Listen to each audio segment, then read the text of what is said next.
Okey, Assalamualaikum dan hai semua. Untuk video kali ni, saya nak kongsi tentang tips macam mana nak beli multimeter. Lepas tu nak tengok fungsi-fungsi yang ada dekat multimeter tu dan saya nak kongsi juga macam mana cara nak guna, cara-cara asas nak guna multimeter ni.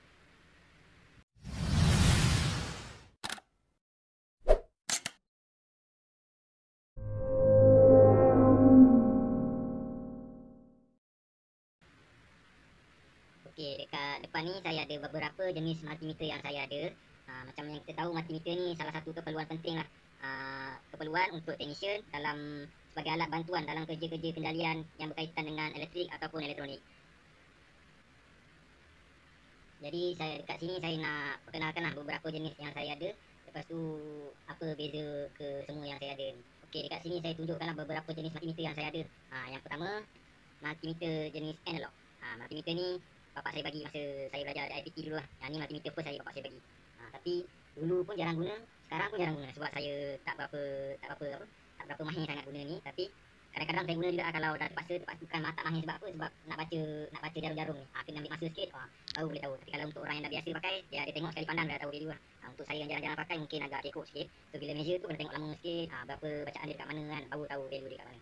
So ni jenis multimeter analog. Multimeter analog ni dia tak banyak function sangat. Dia ada fungsi untuk cek ACV, iaitu AC voltan, DC voltan, DCA untuk cek M, lepas tu M untuk DC lah, lepas tu untuk measure ohm.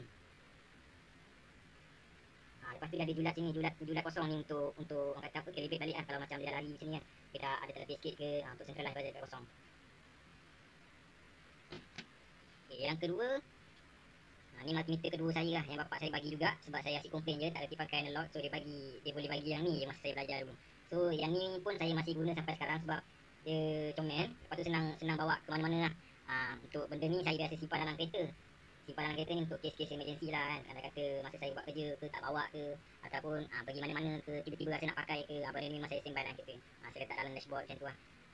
Untuk pocket multimeter ni pun saya cari, benda ni memang dah ada function yang ada kat sini. DCB, ACB sama juga, tapi dia ada extra sikit lah untuk check kapasitor, diode. Dia ada extra dua ni. Yang lain AC, DC, volt dengan M, dia memang ada lah. Setiap multimeter mesti ada lah. Okey. Okey, yang ketiga saya nak tunjuk multimeter jenis macam ni. Okey, multimeter jenis macam ni dia okey untuk orang yang guna secara asas. Sebab kat sini pun dia function pun tak banyak. Dia ada sama juga macam pocket multimeter tadi, tapi dia kurang satu kat sini.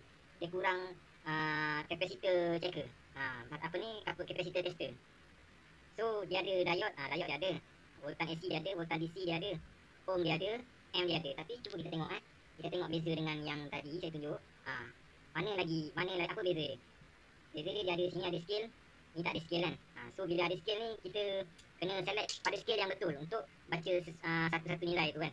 Tapi kalau kita salah select scale, lepas tu salah pula baca, cara kita baca, nilai yang kita dapat pun salah. Benda ni okey lah, boleh pakai, tapi kurang ada kekurangan dia lah untuk orang yang tak biasa guna.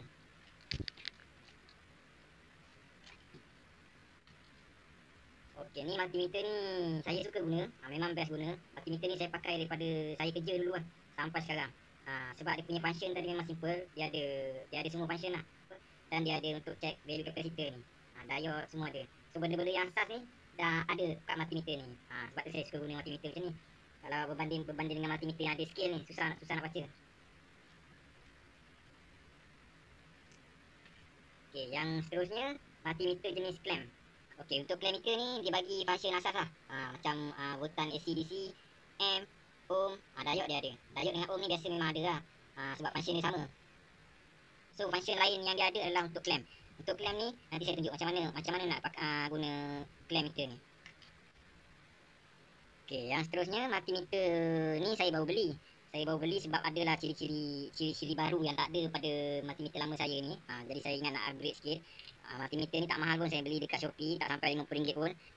Saya beli bukan tak cukup multimeter, saja kata-kata tanganan. Saya buka Shopee tengok multimeter ni ada function lain macam sikit kan. Jadi saya belilah untuk sebagai tambahan koleksi saya. Koleksi saya bukan sekadar koleksi lah, memang nak pakai lah. Sebab tu saya beli. Beza dia dengan multimeter saya yang lain sebelum ni. Okey, cuba kejap saya tunjuk dengan multimeter lama saya. Biasa saya suka pakai yang ungu ni. Tapi sebab jumpa yang ni, function yang dia ada, yang ni tak ada, tu saya beli tu. Okey, saya tengok function voltan AC DC, M, ohm semua, diode semua ada lah. Kapasitor semua ada lah. Kalau kita tengok dekat sikit, dia ada apa? Okey, kat sini yang first nampak ni, simbol temperature. Sini tak ada. Lepas tu yang keduanya dia ada NCV. NCV pun sini tak ada. Lepas tu function lain yang dia ada, okey ni NCV NCV ni dia punya sensor kat atas ni. Nanti saya tunjuk macam mana pakai dia. Okey, function lain yang dia ada torchlight. Sekejap saya try on nampak dia ada torchlight. Itu yang seronok tu. Kadang-kadang multimeter ni kalau saya bawa pergi troubleshoot ke kan, malam-malam bila troubleshoot, rumah customer blackout ke, gelap-gelap kan. Kadang-kadang handphone kita sayang bateri, handphone tak ada bateri ke kan. Jadi benda ni ada disediakan, so bolehlah membantu sikit. Okey, selain tu function lain yang dia ada, saya padam function lain yang dia ada magnet kat sini. Yang lain semua tak ada. Ni pun tak ada magnet, yang lain pun tak ada magnet. Dia ada magnet kat sini. So magnet kat belakang meter ni pun agak membantu juga bila kita nak check benda-benda yang kawasan yang tak rata ataupun tak ada tempat kita nak letak multimeter. Contoh macam kita nak check sistem wiring kereta kan. Kereta kan dalam tu banyak lubang-lubang apa semua kan. So bila ada magnet ni, letak je lah kat bonet tu. Lepas tu kita pakai lah multimeter macam biasa. Sama juga macam kalau kita nak buat troubleshooting dekat DB kan. Dekat DB rumah tu, kita nak gantung kat mana. DB tu tinggi, DB tu dekat dalam rumah tinggi. Jadi kita probe yang ada pun tak sampai tanah. Lepas tu kita nak baca, tangan nak pegang probe lagi. So benda ni boleh letak tergantung je. Tengok apa benda besi yang kita boleh lekat dengan tepi kan. Tergantung kita boleh pakai. Kita gantung dekat tempat-tempat yang sesuai kat situ, lepas tu kita boleh pakai. So benda ni memudahkan lah. Tu yang saya tertarik tu, sebab ada beberapa future atau benda lain yang tak ada dalam multimeter lama saya ni. Macam yang saya sebut tadi, NCV. Lepas tu temperature, yang frekuensi ni jarang sangat guna, memang tak ada guna pun. Tapi ada tak apalah kan. Lepas tu ada torchlight, lepas tu ada magnet. Memang menarik lah. Sebab tu saya teracut berminat nak beli tu. Tapi lagi kita akan buat demo cara-cara menggunakan multimeter dengan guna multimeter ni lah. So kesimpulan dia, kalau nak beli multimeter, kita cari yang ada voltan, amp, ohm dan ni kapasitor. Itu yang asas lah. So kalau ada advance lagi, dia ada function lain macam temperature ke NCV ke, ni advance saja lah. Sebab untuk kerja-kerja tertentu je yang pakai. Orang yang selalu guna nakkan kemudahan, benda ni ada kepentingan lah. Tapi kalau tak ada benda ni pun tak apa. Yang lain yang tadi saya sebut tadi tu dah ada pun cukup dah. Itu tips untuk pilih multimeter macam mana yang kita cari, dengan multimeter macam mana yang kita patut beli. Selain tu, kalau nak beli multimeter, elok cari yang macam ni, yang function dia dah singkat satu-satu. Dia tak buat scale. Bila tak buat scale ni, kita kalau benda banyak reading nak baca, tak adalah. Sekejap nak tukar kali 10, sekejap nak tukar kali 100, sekejap nak tukar kali 1000. Kita stick pada satu function je, kita check apa yang kita nak check tu. Itu tips tambahan lah. Kalau dah terbiasa gunakan multimeter yang jenis high scale tu, tak apalah. Itu pada keselesaan penggunaan masing-masing.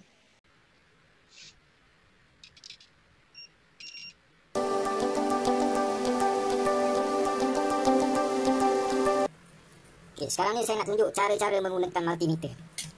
Okay, pertama apa yang benda asas yang kita biasa measure voltan. Kita pergi dekat. Okay, kita on dulu, kita pergi dekat voltan.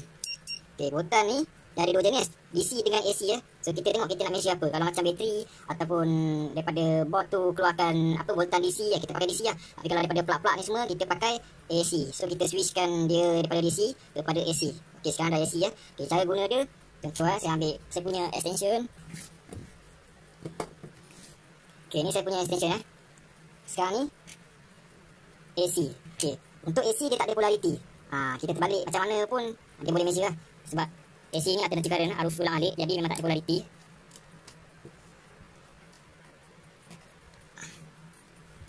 Okay, nampak? Ini voltan yang biasa kita guna lah, 249, 250. Memang rumah standard punya.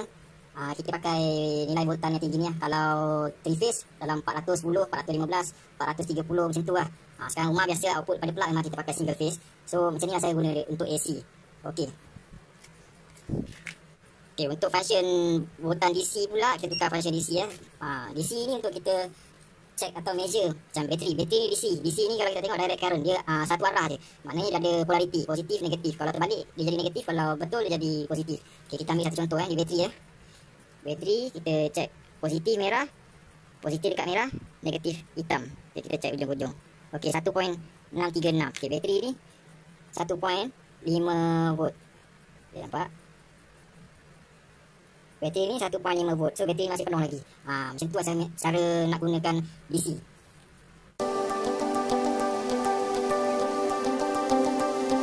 seterusnya cara nak check M, nak gunakan function M. Okey, ni milliamp, ni M. Milliamp ni kalau bacaan M tu terlalu kecil lah, tak boleh baca rate M ni, boleh kita tukar pada milliamp. Okey, sekarang ni kita guna M dulu. Okey, ni saya guna probe yang pakai crocodile clip lah. Saya dah modify sikit pakai crocodile clip sebab nak tunjuk demo Okey, saya pasang macam biasa. Untuk M kita tak guna dekat sini kita guna dekat M. Okey, dekat 10M, hitam dekat common. Okey, cara guna dia multimeter ni kedudukan dia siri dalam meter tu. Okey, sekarang ni kita pakai bateri dengan motor. Okay, kita ambil tambahan satu crocodile clip. Kita connect. Okay, motor ni tak ada polariti kalau terbalik pun tak ada masalah. So sekarang ni daripada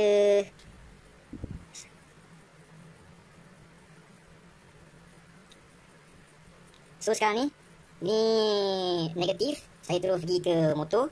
So pita dia tak lengkap kan. Daripada motor nak pergi ke terminal positif tak ada kan.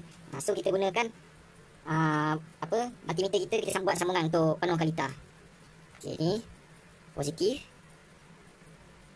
Okey, ke motor. Okey, motor dah berjalan motor dah berpusing.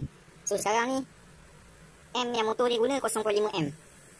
Nampak motor ni berpusing Okey, sekejap saya bagi nampak lah dia berpusing.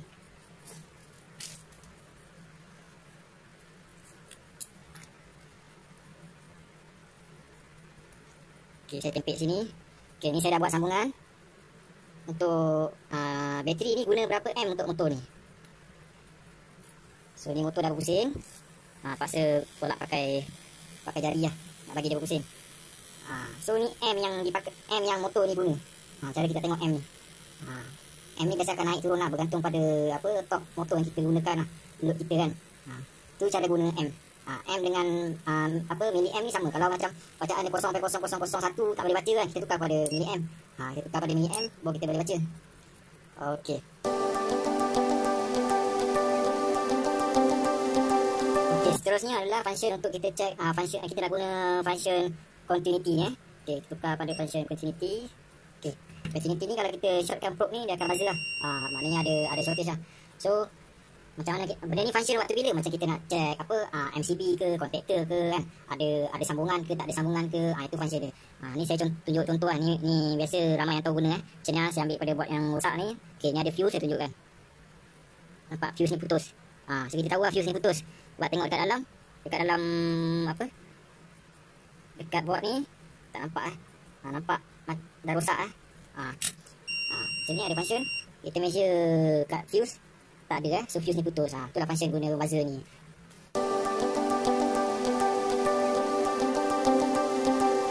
Okey, untuk seterusnya function kita nak, untuk fungsi seterusnya kita nak check ohm ataupun rintangan, perintang. Macam mana nak guna function ohm ni? Kita pergi dekat ohm. Okey, dah keluar simbol ohm. Okey, kita ambil satu perintang. Okey, perintang ni yang baru saya belum guna. So sini perintang ni 470 kilo ohm 470,000 ohm. Jadi, kita measure betul tak 470 atau dekat-dekat dengan dia? 467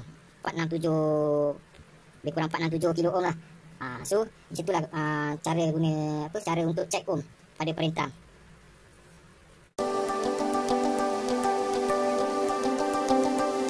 Okay, untuk seterusnya function macam mana nak check diode Okey, kita pergi ke ke bahagian diode.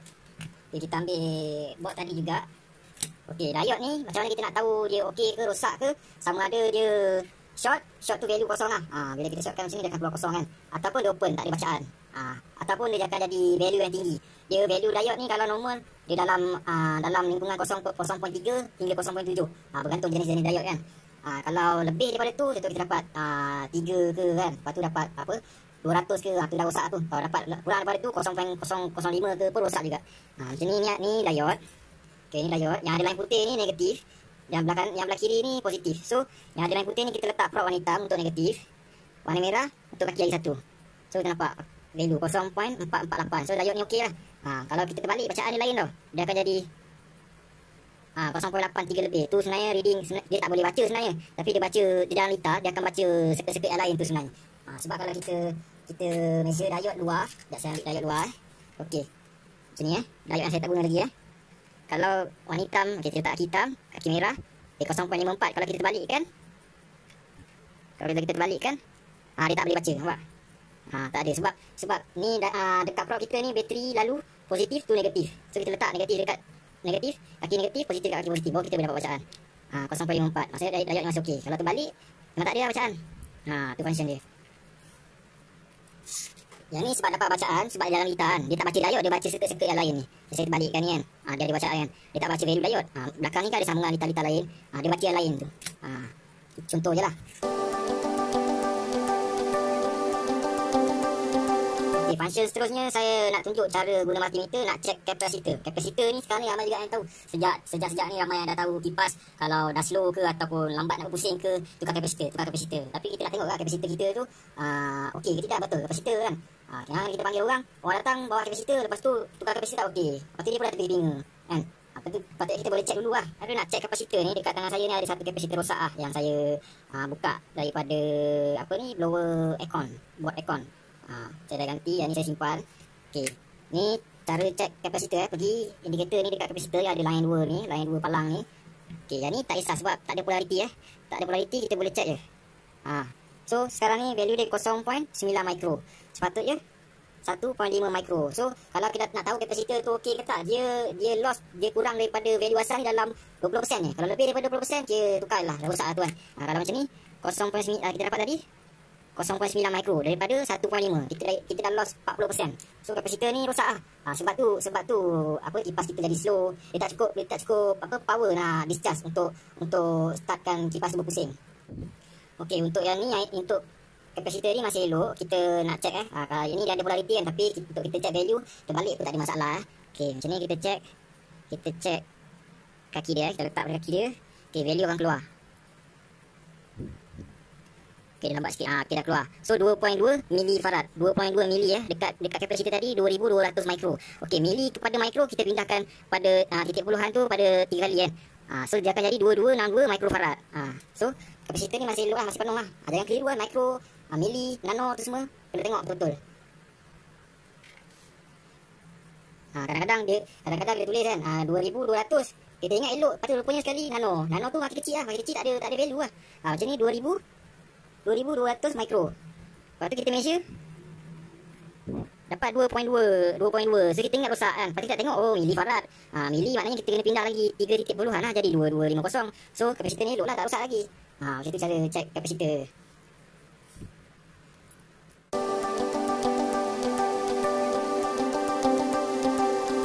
Okay, yang seterusnya yang ni ada, tak semua multimeter ada cara nak check suhu. Untuk nak check suhu, dia masih guna probe yang common ni. Cuma kita tak guna probe ni. Kita guna probe untuk check suhu untuk check temperature. Dia ada bagi lah. Tapi ni saya guna belum ada benda nak guna lagi lah. Dia akan probe dia lebih kurang macam ni. Okey, dua terminal. Main terminal positif negatif. Lepas tu ujung sekali ada sensor sensor dia macam ni. So kita gantikan. Ni saya tunjuk macam mana nak check temperature. Okey, positif masuk positif. Positif masuk positif. Negatif masuk negatif.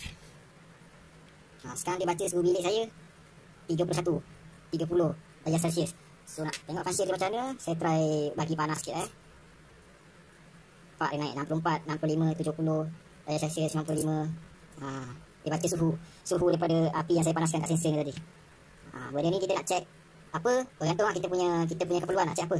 Kadang-kadang kalau technician dekat kilang tu, dia nak check kan, kilang dia tu ada jalan suhu panas, jalan suhu sejuk kan. Dia nak check bacaan betul pada mesin tu sama tak dengan sensor mesin tu baca kan. So dia letak benda ni dalam mesin dia tutup, dia jalan, multimeter dia baca tepat tak. Lepas tu reading dekat mesin dia tu baca tepat tak. Biasanya yang ni kalau kita pakai untuk biasa-biasa boleh lah. Kalau pakai untuk yang mesin tu, saya galakkan guna yang lebih profesional lah, sebab itu dah calibrate bacaan lebih tepat. Kalau macam nak check rumah kan, macam nak check suhu aircon kita ke kan, letak dekat blower aircon tu, lepas tu kita tengok berapa suhu apa semua kan. Ni boleh pakai lah. Tapi kalau untuk setup mesin pakai benda ni, ini yang murah ni saya beli pun tak sampai RM50. Jadi tak sesuai lah, mungkin bacaan kurang tepat, ada dalam positif minus plus minus 5 macam tu kan. Kalau nak tepatnya pakai yang boleh calibrate ni, macam Fluke kan. Fluke boleh calibrate, boleh dapat bacaan tepatnya. Okey. Okey, untuk seterusnya benda ni yang paling saya suka kat multimeter ni. Saya beli multimeter ni sebab yang multimeter saya yang sebelum-sebelum ni tak ada function ni. NCV, non contact voltage. Maknanya function dia kita nak check, dia tak ada keluar value pun, dia nak check sama ada barang ni ataupun wire ni ada botan ke tidak. So benda ni sangat-sangat berguna pada masa-masa tertentu lah. So function dia macam mana? Okey, saya tunjuk sikit Saya punya extension ni, dia tak ada switch tau. Memang saya buat direct. So kita switchkan dia dekat LCB ni. Okey, macam ni. EF dia keluar EF, maknanya tak ada apa-apa botan. Okey, saya dekatkan dekat sini So okey. Dalam sini nampak ada api, dia bagi tahu ada botan penuh. Ada 4 bar tu botan penuh. Dekat sini kabel ni pun ada. Kabel ni ada. Okey. Untuk yang DC pun dia boleh detect kat tapi sekarang ni saya tak ada lah yang DC punya output punya kabel. Tapi saya dah test lah itu dekat saya punya adapter TV kan, adapter TV. Input dia AC, output dia 18 volt. Saya try attach kat kabel tu, dia boleh baca lah tapi dia keluar 2 bar macam ni. 4 bar kan. Kalau macam DC tu saya ingat saya check tu dia keluar 2 bar tapi masih dia bunyi bagi tahu lah ada botan kat situ. Function dia bila? Function dia macam kita nak check lah. Contoh kita malas nak buka. Betul, kita punya plug top tu ada fuse. Lepas tu nak leceh nak cabut kepala plug, nak buka skru. Lepas tu nak check fuse okey ke tak kan. Banyak kerja kan. So kita tengok asal tak ada api ni. Kita check asal kabel tak ada api ni. Lepas tu check tak ada api, kena ada api lah kan. Check tak ada api. Confirm lah fuse putus. Nak double confirm lagi, kita cabut plug tu, lepas tu kita letak dekat soket tu kan. Soket ada api, kabel tak ada api, fuse putus. Dah tak payah nak pening kepala kan. Terus pergi cari plug top baru ke ataupun fuse baru ke ganti ke. Sebab dah confirm kita tahu fuse putus. So benda ni membantu juga menyenangkan kerja. Kadang-kadang pun saya guna macam barang tu daripada input macam ni daripada plug sampai sini. Daripada plug ni sampai barang tu daripada kabel sampai kat barang tu. Okey, nak tengok api sampai tak kat barang tu kan. Saya test kat barang tu. Tapi api sampai barang tu tak hidup. So barang tu rosak. Tak payah nak pening kepala nak buka lah operate barang tu apa semua kan. Kita dah tahu barang tu rosak, saya tukar barang tu, ganti barang tu. Benda ni saya beli benda ni sebab ada LCB ni sangat-sangat membantu So kalau tak ada pun tak apa, bagi saya benda ni adalah satu kemudahan lah. Kalau ada, tak ada tak apa, ada lagi bagus macam tu kan.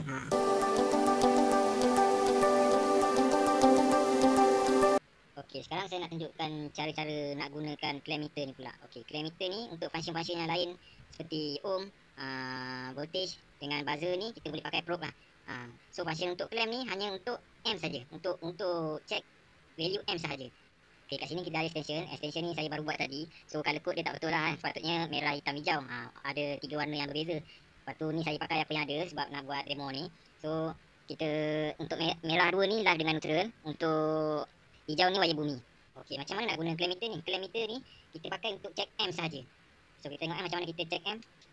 Okey, cara yang betul adalah kita check untuk single core wire saja. Single core wire yang bagi arus. Macam mana cara guna dia? Okey.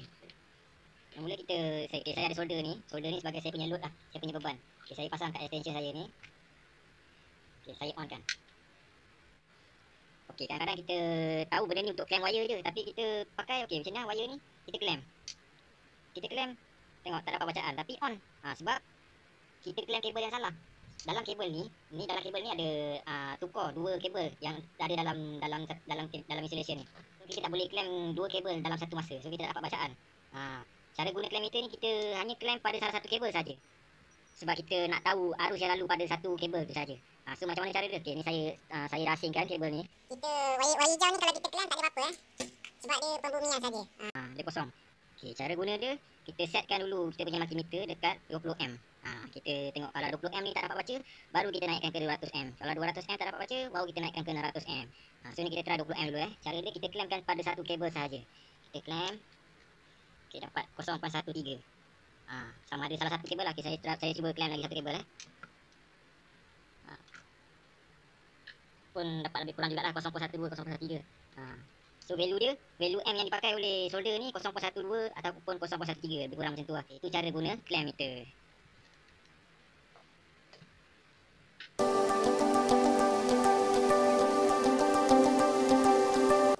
Okey, itu saja video saya untuk hari ini. Semoga bermanfaat lah untuk anda yang menonton video saya kali ini. Dan kalau anda rasa video ni berguna dan memberi satu pelajaran baru untuk anda boleh share kepada rakan-rakan yang mana masih lagi adik-adik yang baru belajar ambil kursus elektrik ke, yang masih ada multimeter tapi tak pandai guna lagi. Sharekan biar ilmu ni masing-masing senang dapat. Sebab benda ni sebenarnya perlu tahu. Saya terus terang saya belajar di sekolah teknik, ambil aliran elektrik, tersasul. Lepas tu sambung ke IPT. pun kos elektrik, tapi malangnya semester keempat baru saya tahu guna multimeter ni. Itu pun tak diajar khusus dalam kelas. Saya masa tu baru tahu pandai guna YouTube. Saya buka YouTube, memang benda pertama yang saya cari tu macam mana nak guna multimeter. Sebab saya tanya kawan saya, macam mana nak guna multimeter, dia pun tak tahu. Lepas tu saya cakap dekat internet ada bagi tahu. Try tengok. Saya pun cari dekat YouTube kan. Lepas tu cara guna multimeter kan. So time tu saya belajar cara guna multimeter, cara guna volt, ohm, buzzer. 3 tu je. Selebihnya yang function-function lain ni saya belajar masa lepas saya kerja lah. Saya kerja company repair barang elektronik. Barulah senior tech sana tu ajar macam mana function guna function yang lain ni. Macam mana nak check part-part kan. Function dia untuk check part-part. Macam mana functionnya analog multimeter ni guna kat mana kan. Sebenarnya ada gunanya kalau saya bagi tahu lah. Yang ni guna untuk trigger komponen. Maksudnya macam relay. Kan kita ada satu, kita nak standby kan. Kita tak nak value pun, kita nak tengok ada trigger tak, ada main tak komponen tu kan. So benda ni kita bagi supply untuk ada trigger kan. Relay ke, optocouple ke kan. Lagi yang transistor ke, yang boleh yang function dia ada triggering. Dia ada function-function tersendiri lah. So pada anda yang mencari tips macam mana nak cari multimeter, saya harap daripada video ni anda tahu macam mana nak buat pilihan multimeter macam mana yang anda nak cari. So saya galakkan benda ni, saya tak galakkan lah. Multimeter yang jenis macam ni, yang ada scale ni, yang 200, 2000, 20K, 200K, 20M, tapi function dia ohm je. Jadi sangat-sangat tak best lah. Lepas tu kita dah pakai kita macam bingung kan. Letak dekat 200M baca pasal satu word tak boleh ni. Rupa tukar. Melambatkan kerja lah. Sama juga function-function yang lain ni. So benda ni boleh pakai sebab ni lagi murah daripada yang lain-lain ni. Saya tengok yang ada scale macam ni ada yang RM20 pun ada kan. Dekat kedai elektronik tu ada RM20, RM25 pun ada. Tapi saya sarankan lebih baik cari yang ada function yang boleh check, boleh ada kapasitor. Lepas tu kapasitor, yang penting kapasitor ni lah. Nak lagi advance, cari yang dia boleh check temperature, yang boleh NCV ni, daya lain-lain kan, extra. So kita boleh check macam-macam. Kalau kita tak tahu guna pun biar kita ada benda tu kan. So kalau rumah kita ada panggil technician datang ke, technician terlupa bawa multimeter, kita ada. Kita dah mudahkan kerja orang. Lepas tu kalau kita tak faham, kita minta technician tu ajar macam mana guna multimeter ni. Bagi tahu itu kan. Technician tu boleh ajar basic-basic punya cara guna. So itu saja video saya untuk hari ni. Minta tolong kawan-kawan share kalau rasa video ni manfaat. Okey, assalamualaikum, bye.